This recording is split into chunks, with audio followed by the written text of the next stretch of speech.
Nós estamos de novo aqui juntos no canal da SMC Procto, no canal da Sociedade Mineira de Coloproctologia. Eu sou o Dr. Bruno Juste, sou presidente da SMCP e nós temos a felicidade de toda semana estar aqui juntos na quinta-feira para fazer nossas lives. É uma felicidade muito grande e um orgulho muito grande, porque hoje a gente, por exemplo, vai ter um convidado que é uma pessoa muito amiga, que é o Dr. Marco Antônio Miranda, que foi uma pessoa que participei da formação dele, e além disso ele é coloproctologista dos hospitais Ipseng, do Hospital Luxemburgo e também do Hospital Felício Roxo. Eu vou convidar ele para participar com a gente, para a gente poder falar um pouquinho sobre diarreia.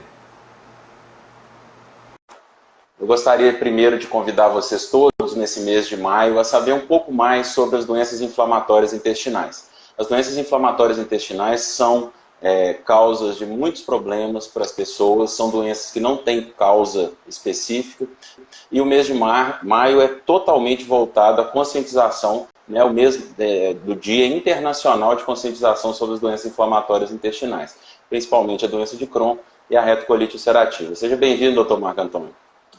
Muito obrigado, Bruno. Obrigado pela apresentação. Boa noite para todo mundo. E aí, como é que você está? Tudo bem? Com saúde? Graças a Deus. Eu estava explicando para o pessoal que o mês de maio é um mês dedicado às doenças inflamatórias, né? O mês de maio roxo. E a sociedade esse mês está fazendo, além das lives semanais que nós fazemos toda quinta-feira, semana que vem nós vamos ter eventos muito interessantes, porque a gente vai conseguir fazer diariamente uma live específica sobre doença inflamatória. E hoje o tema que nós escolhemos, né, doutor Marco, foi as diarreias. A diarreia pode ser um sintoma das doenças inflamatórias, mas eu acho que a gente devia dar uma pincelada sobre tudo isso, para as pessoas saberem um pouco mais sobre a diarreia e saberem quando se preocupar, né, e quem procurar quando precisarem. Então fala pra gente um pouquinho aí, como é que você explicaria para as pessoas o que é a diarreia, como é que a gente classifica elas? Então, boa noite para todo mundo. Então, a diarreia é um sinal bastante comum, acontece com todo mundo. Na grande maioria das vezes é um evento autolimitado, quer dizer, a pessoa tem uma crise de diarreia, geralmente por alguma intoxicação alimentar, né, e que se melhora, a coisa se resolve depois de 3, 4 dias, às vezes uma semana. Isso acontece com todo mundo, não é nada que deva se preocupar. Agora, uma diarreia que começa a durar mais tempo ou que tem algum sinal de alerta, aí realmente a gente tem que fazer uma avaliação mais específica. Então, aquela diarreia, as fezes estão mais amolecidas ou líquidas, geralmente depois da pessoa ingerir alguma coisa, a pessoa já fica com a suspeita de ter comido alguma coisa estragada, alguma coisa assim. Dura 3, 4 dias, dá aquela cólica, mas depois a coisa já vai se resolvendo, nada a se preocupar, né? Agora, uma diarreia que vai durando uma semana, 2 semanas, 3 semanas, né? Ou então com algum sinal de alerta, está saindo muito muco, muito catarro misturado nas fezes, está saindo sangue nas fezes, a pessoa está tendo febre, a pessoa está tendo alguma alteração mais grave, ou a diarreia está demorando mais tempo para se resolver, aí realmente a gente tem que ficar mais atento. É interessante. Primeiro, assim, eu sempre tento explicar para os pacientes o que é diarreia, né? Porque muitas vezes a pessoa chega relatando uma diarreia e às vezes não necessariamente aquele aumento do volume de fezes quer dizer patológico, né? Às vezes pode ser simplesmente uma alteração dietética, como você falou, uma intolerância alimentar, e que pequenas alterações vão ser suficientes, mas que a gente tem que ter esses sinais de alerta que você falou. Você já começou a falar do sangue nas fezes, do catarro, qualquer sintoma persistente, né, que leva à perda de qualidade de vida do paciente, é uma coisa extremamente importante para ser relatado para o médico e procurar ajuda, né? Geralmente a gente costuma considerar as diarreias persistentes entre 7 e 14 dias, né, e até 30 dias, e depois, a partir dos 30 dias, a gente já considera uma diarreia crônica, que é uma diarreia que já não é normal, né? Não é aquela diarreia autolimitada que a gente está acostumado, que vai melhorar sozinho. Agora, como é que você acha que assim, a gente podia organizar melhor para a gente... Porque assim, a gente está falando muito de doença inflamatória esse mês, e eu fico com muito medo dos pacientes já começarem a achar que qualquer diarreia, qualquer alteração que durou um pouquinho mais, vai ser sinal de doença inflamatória.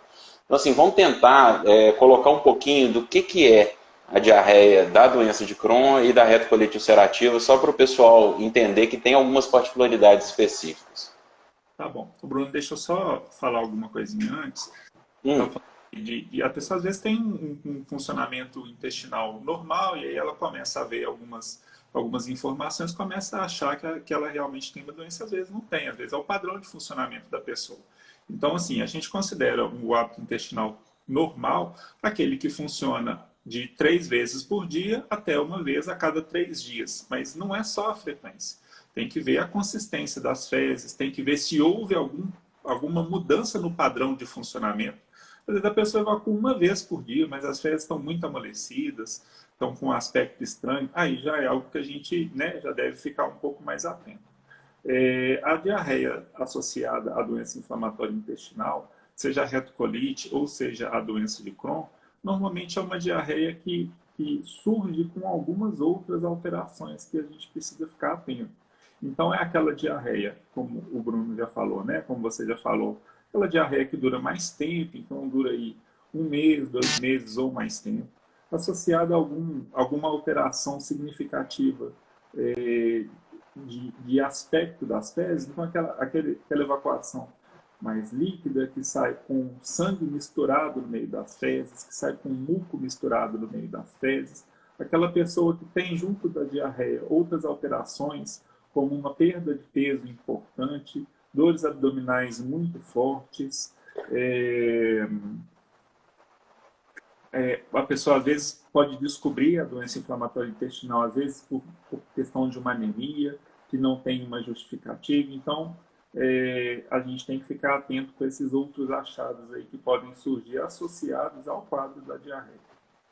Eu achei muito interessante isso que você falou em relação ao que é o normal, porque evacuar com fezes formadas, né? O ato de evacuar ser um ato de prazer, que a pessoa sente-se aliviada, é uma coisa muito importante. Então, às vezes, mesmo ela não ultrapassando o número de 3 vezes ao dia que ela evacua, realmente, se ela está evacuando com fezes mal formadas, liquefeitas, que causam assaduras, né? Então a gente está vendo que isso não é normal.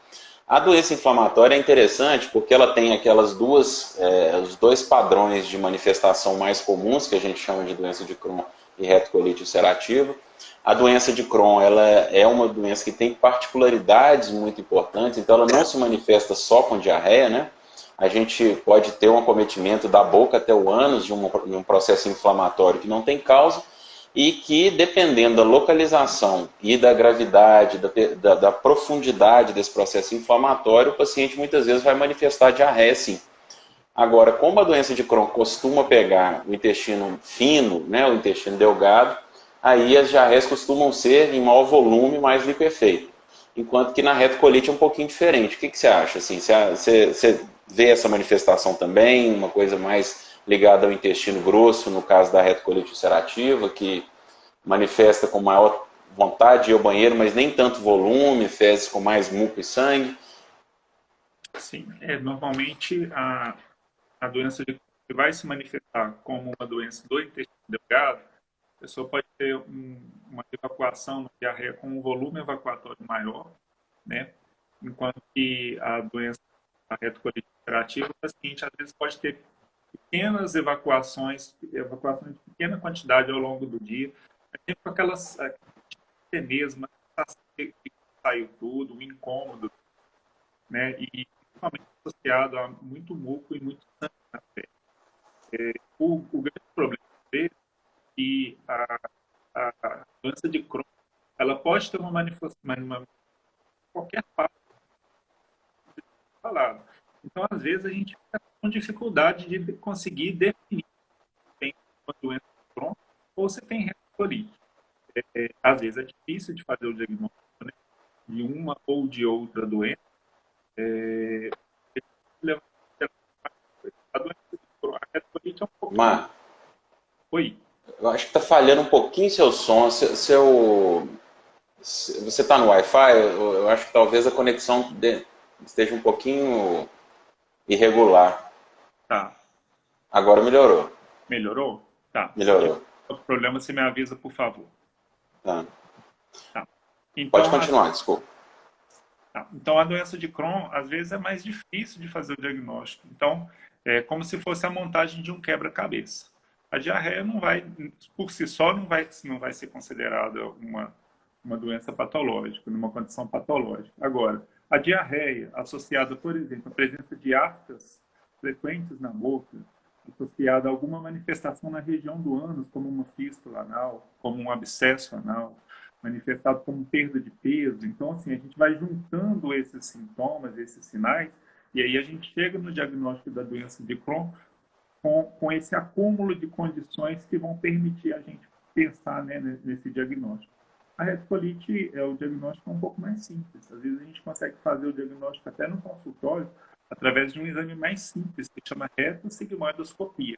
É uma avaliação que a gente faz da parte final do intestino grosso, no consultório mesmo, e como a retocolite sempre vai ter o acometimento do reto, da parte final do intestino grosso, a gente consegue já ter uma pista muito importante já, às vezes, no primeiro contato com o paciente. É muito legal você levantar essa questão do exame físico, porque muitas vezes para formar esse quebra-cabeça, tanto da doença de Crohn quanto da retocolite, o índice de suspeição do médico ele tem que estar preparado para pensar na doença inflamatória, né? Então isso é muito legal. A entrevista com o paciente, né, o que a gente chama de anamnese, ela tem que ser completa, tentando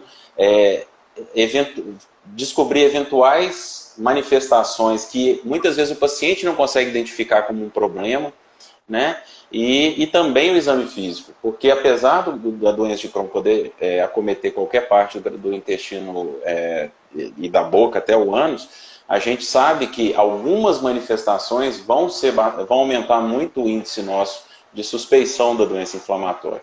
E a retossigmoidoscopia, que está muito cheia de preconceito, né, porque é um exame que a gente faz pelo ânus para poder investigar a parte interna final do intestino, ela nos ajuda muito, porque no consultório, muitas vezes, isso já permite que a gente comece um tratamento ou direcione os exames do paciente para isso, né? Então, acho que é fundamental procurar um especialista, um médico que saiba olhar para poder encontrar esse tipo de coisa.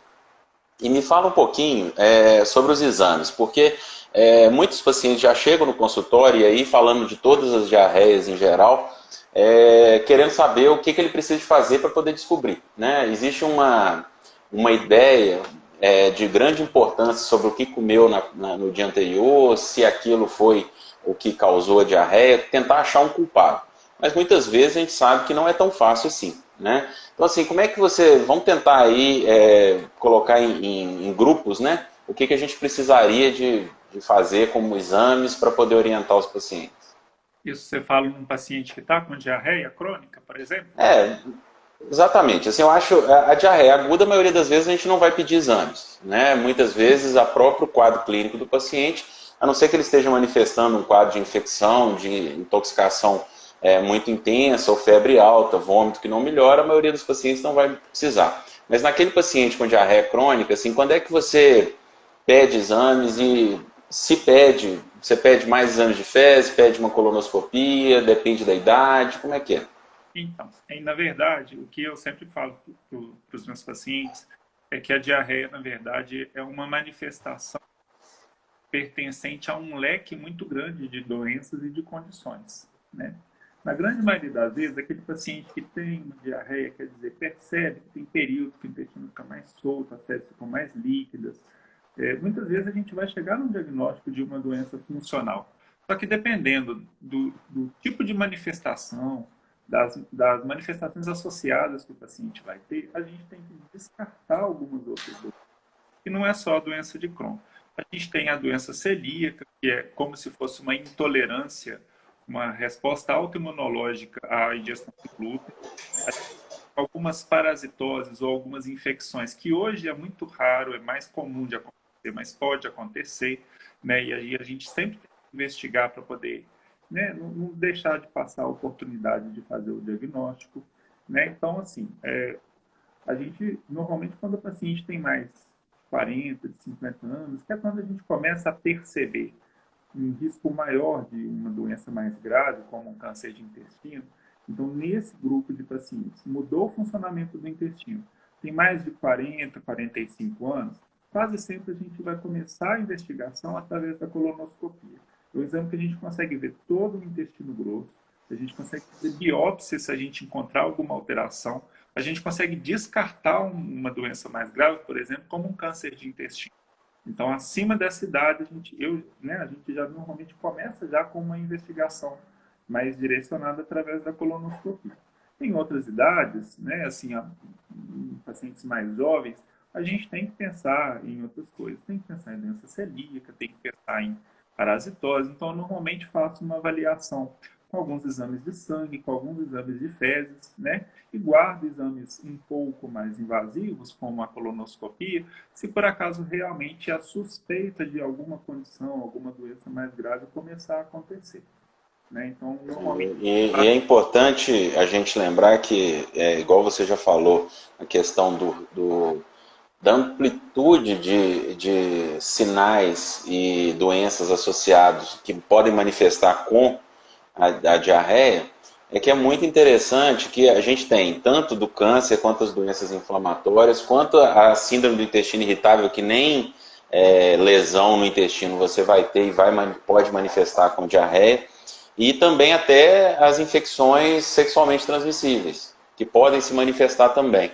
Então, tudo nós vamos direcionar de acordo com a história do paciente. Então, a primeira coisa, uma relação médico-paciente aberta, para o paciente conseguir falar tudo aquilo que ele precisa, vai nos auxiliar muito a poder orientá-los e também direcionar os exames. A gente tem hoje exames disponíveis, tanto exames hematológicos, né, exames de sangue, quanto exames de fezes, quanto exames de imagem, né, e aí vai desde a tomografia, a colonoscopia, a ressonância magnética, mas muitas vezes o paciente chega e fala assim, eu quero fazer tudo para poder resolver meu problema. E na verdade não existe isso tudo. Né? Existe um direcionamento que a gente vai tentar fazer da melhor maneira possível. Eu queria só lembrar os nossos espectadores, gente, que podem fazer perguntas, a gente está aqui para poder responder também. Então, assim, quanto mais vocês interagirem com a gente, mais a gente vai direcionando para aquilo que vocês precisam aprender. E o que você acha que a gente poderia orientar para a pessoa evitar complicações? Complicações que eu falo é de não ficar grave em casa. Hoje em dia a gente tem visto um cenário, a gente tem vivido um momento muito difícil, né? Em que muitas pessoas ficam em casa muito tempo e às vezes até demoram mais do que o necessário para poder fazer um diagnóstico e chegam de uma maneira mais grave ao atendimento médico. Então, assim, eu acho que a gente podia tentar orientar aquilo que a pessoa pode fazer em casa para poder melhorar o sintoma e aquela hora que ela fala assim, não, agora não dá mais e vou procurar um médico, vou procurar uma ajuda. O que você acha que a gente poderia falar? Bom, antes de qualquer coisa, né, assim, a gente está sendo bombardeado o tempo inteiro com tanta notícia. Parece que só tem Covid agora no mundo, né? Só ouve falar de Covid, Covid, Covid. Bom, lembrar para todo mundo, as outras doenças continuam existindo, elas continuam se agravando. E, infelizmente, a gente tem visto no consultório pacientes com doenças cada vez mais graves, porque a pessoa vai protelando de procurar ajuda médica. E a gente entende essa ansiedade, esse receio. Né? Então, assim, antes de qualquer coisa, né? A vacinação ela já está acontecendo, né? Se Deus quiser, a gente vai, em breve a gente vai estar livre disso, mas assim, lembre-se que outras doenças podem acontecer, às vezes doenças tão graves ou mais graves do que o Covid, né? Todos os consultórios, todos os hospitais, todas as clínicas estão tendo todo um cuidado para ter um afastamento social, para ter uma consulta com horários mais espaçados, exatamente para que a pessoa possa procurar uma ajuda médica eletiva, programada, com o menor risco possível de contrair uma infecção pelo Covid. Né? Então, antes de qualquer coisa, eu acho que assim, passar essa mensagem para todo mundo que isso é muito importante. Né? Então, assim, eu acho que a gente tem que ficar atento, né? Não só para a diarreia, mas assim, a gente tem que ficar atento a qualquer manifestação que fuja do normal do nosso organismo, porque existem manifestações que são totalmente autolimitadas, quer dizer, a gente às vezes vai acordar com uma rinite, com um mal-estar e tudo, a gente sabe que às vezes aquilo ali vai passar num dia só. Às vezes a gente vai acordar com um estômago ruim, uma vontade de vomitar, que não vai passar. E a diarreia é a mesma coisa. Então, às vezes a gente acorda com o intestino com um pouco de cólica, vai no banheiro, sai aquelas fezes líquidas, aquelas fezes mal formadas. E aí? Bom, vão aguardar uma alimentação mais leve, né? Cuidados com a alimentação. Em períodos que a gente está com gastroenterite, ou está com uma inflamação do intestino, uma alimentação muito pesada, com muita gordura, com muita carne vermelha, vai piorar a situação. Bebidas com gás vão piorar a situação, bebidas alcoólicas. Então, assim, percebeu, está tendo diarreia, aquele mal-estar, pode ser uma gastrite, pode ser uma doença completamente autolimitada, uma alimentação mais leve, bastante hidratação e atenção. Atenção a quê? Atenção à febre, atenção a sangramento, atenção à intensidade da dor abdominal. Então, se perceber, olha, a dor abdominal está muito intensa, estou com febre alta, sangramento está importante, gente, procura o pronto atendimento, né? Todos os hospitais, eles estão tendo uma divisão de pacientes com suspeita de Covid e uma divisão de pacientes com outras doenças. Então, assim, bom, pelo menos eu acho que eu tenho tido essa percepção, né, Bruno? Acho que você também.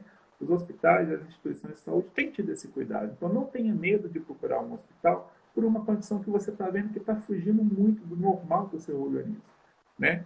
Então, na fase aguda é isso. Na fase crônica, passou um mês, você está com aquela diarreia, aquele sangramento, está estranho. Quer dizer, um mês... Marco, está falhando de novo.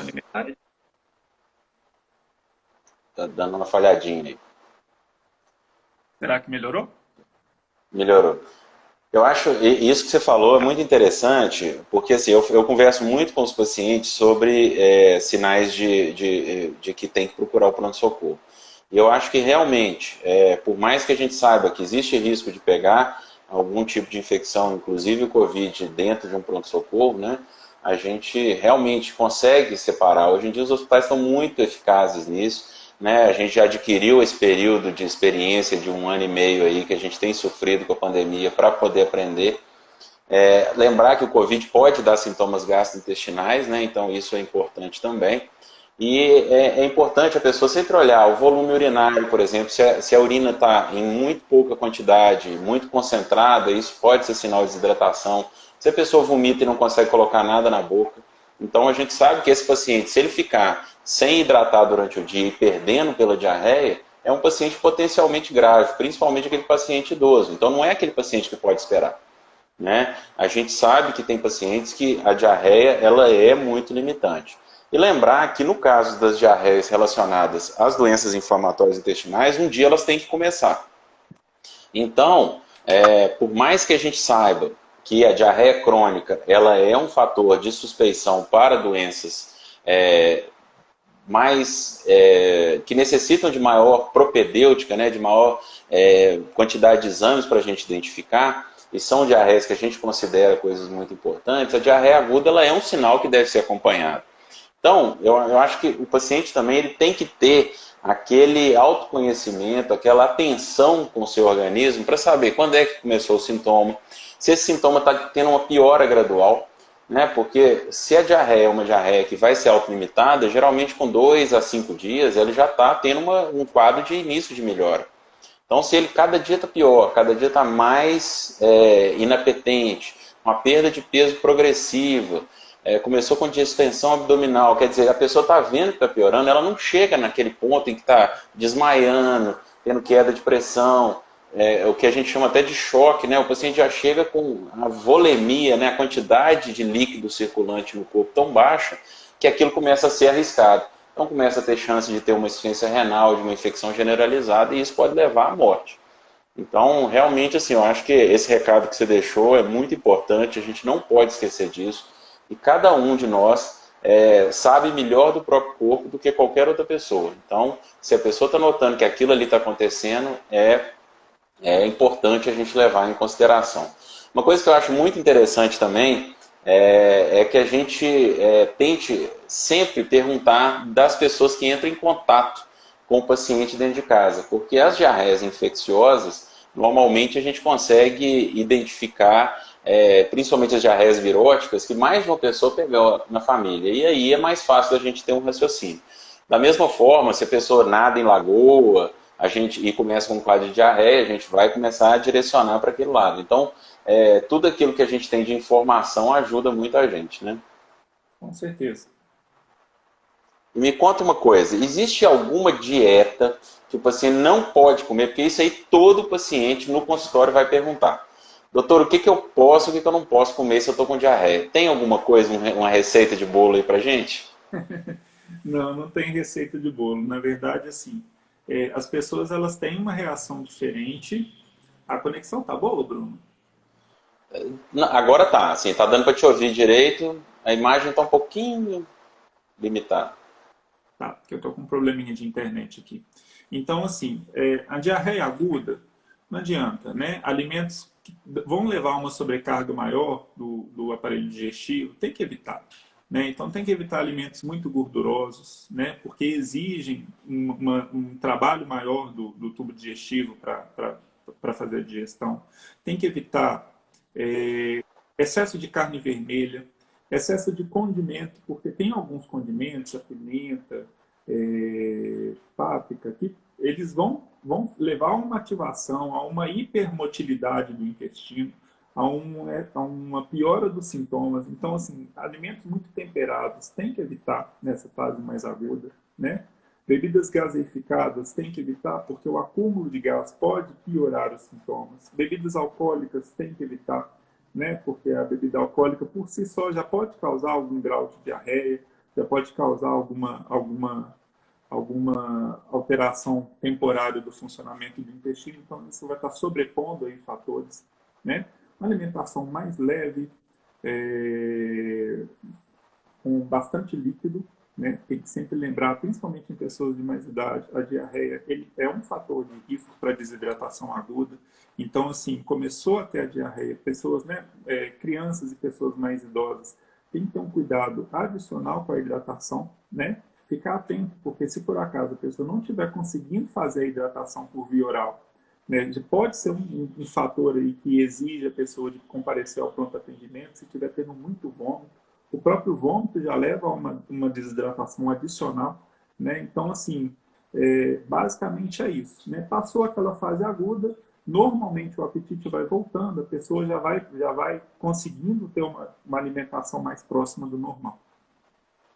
É importante a gente sempre lembrar que assim, o adulto ele é menos sensível à dieta do que a criança. Então a criança a gente tem que tomar um cuidado muito especial com a dieta. Realmente qualquer coisa pode mudar muito e levar a uma desidratação de maneira muito rápida na criança. Agora, o adulto não pode abusar. Igual você falou, alimentos de mais fácil digestão, alimentos que evitem excessos, principalmente excesso. Gente, bebida alcoólica é uma coisa que tem que ser evitada se você está num processo de diarreia. Agora, uma coisa interessante também são os derivados do leite, principalmente se a diarreia durou mais do que 3 dias, né? O leite ele tende a ser mais mal tolerado pelas pessoas que tiveram diarreia num período de até, né, 3 meses. Então, assim, tentar diminuir a quantidade de derivados de leite na dieta, ou pelo menos a sobrecarga, né? Nós que somos mineiros aqui, a gente sabe que o mineiro gosta muito de leite, gosta muito de queijo, então isso pode aumentar a quantidade de gases, pode fazer a diarreia perdurar um pouquinho mais, né? Então é bom a gente evitar os excessos, né? Não precisa de evitar de maneira completa, mas se está comendo queijo, tomando leite, não está passando muito bem, está na hora da gente pensar em evitar. Marco, a gente está chegando no final do nosso tempo aqui. Eu queria agradecer muito a sua presença. Eu vou te passar a palavra para você mandar um recado para os nossos espectadores e depois a gente encerra, tá bom? Então, tá bom. Gente, muito obrigado a todo mundo que participou. Espero ter contribuído um pouquinho, né, na informação. A doença de Crohn e a retocolite, hoje em dia, o diagnóstico é mais fácil, muitas vezes porque o paciente é melhor esclarecido. Então, assim, se a gente pegar aí há 20 anos atrás, às vezes era difícil de fazer o diagnóstico, né, porque a pessoa, às vezes, não conseguia expor bem os sintomas, expor bem o que ela estava passando. Hoje em dia, muitas vezes, a pessoa já chega no consultório praticamente com o diagnóstico pronto para a gente. Né? Então, assim, eu fico bem feliz aí de participar nessa iniciativa da Sociedade Mineira de Coloproctologia, na tentativa de informar cada vez melhor as pessoas, porque, no final das contas, a saúde de cada um é responsabilidade de cada um. A gente está sempre à disposição para poder ajudar, para poder contribuir o que a gente puder. de informação, de tratamento, né? Mas, assim, quando o paciente está motivado, quando o paciente está esclarecido, facilita muito o diagnóstico e facilita muito o tratamento, né? Ainda mais em condições que são, às vezes, tão difíceis e tão desafiadoras, tanto no diagnóstico quanto no tratamento, como é o caso das doenças inflamatórias intestinais, né? Então, mudou o funcionamento do intestino, está demorando mais tempo, ou às vezes quer só tirar alguma dúvida, né? Marca a consulta com a gente, né? O coloproctologista é o médico especialista, né? No intestino, no funcionamento do intestino, né? E estaremos sempre aí à disposição para poder esclarecer, para poder ajudar no que a gente puder ajudar. Bom demais, queria te agradecer demais, Marco. E agradecer a todos vocês que compareceram à nossa live semanal. Semana que vem, então, eu queria lembrar vocês que nós vamos ter lives todos os dias da semana. Então, de segunda a sexta-feira, vai ter uma live para poder explicar sobre doença inflamatória. Nós vamos falar dos principais sintomas, dos principais tratamentos, sobre os direitos da pessoa portadora de doença inflamatória intestinal, sobre o que deve fazer, quem pensar e quando procurar. Lembrar que a coloproctologia é a especialidade que trabalha com o intestino, então a gente está pronto a poder tentar ajudar todas aquelas pessoas que sofrem tanto de sintomas intestinais quanto de sintomas orificiais, né, do ânus. Então, precisando da gente, a gente está aqui. E semana que vem, então, segunda-feira, a gente se encontra na próxima live. Um abraço para todo mundo e boa noite.